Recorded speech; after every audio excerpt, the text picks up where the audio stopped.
as the third highest official in Philippine government.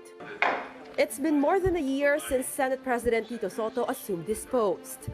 A good number of senators believe he will continue to lead the Senate for the next 3 years. Halos lahat naman ng incumbents na maiiwan sa 18th Congress ay aminadong suportado si Senator Tito Sotto. Shortly after the May elections, newly elected senators Francis Tolentino and Amy Marcos floated the idea of a change in the Senate leadership. But Senators Ping Lacson and Manny Pacquiao circulated a resolution expressing support for Sotto's continued leadership. Majority of incumbent senators signed the resolution. Several meetings were also held, where neophyte and returning senators affirmed their support for Sotto.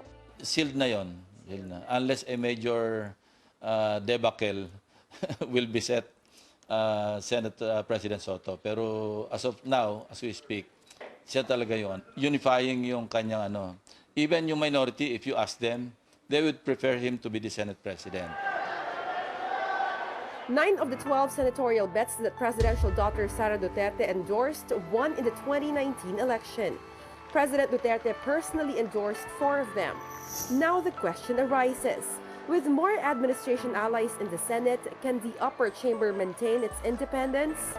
Ang leadership, hindi ka partido ng presidente. Dahil gusto ng presidente, ganitong batas. Kung talagang mabuti naman at maganda, bakit hindi? Ano? Pero kung ipipilit lang na alam naming hindi makakasama, I doubt kung papasa sa amin. Individually, meron talaga dyan na kung ano yung kompas ng presidente, yun talaga itutulak. But remember, you need a simple majority, hindi ba? So at least 13 to pass whatever measure or resolution that has to be passed. Even senators closest to the president claim they will be independent, even though they also repeatedly say they will still push for the president's agenda. Mukha ba akong rubber stamp?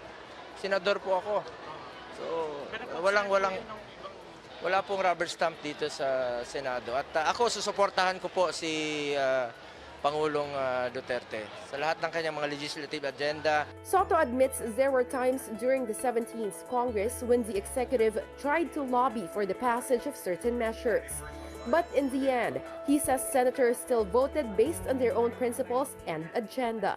There were times that the officials of the Department of Finance made representations to explain to us some of the proposals that they were posing for Train 2, and some issues in the Ways and Means Committee. That's about it. No pressure at all. Senator Ping Lacson believes the 2022 presidential election will be a factor some senators will consider in passing measures.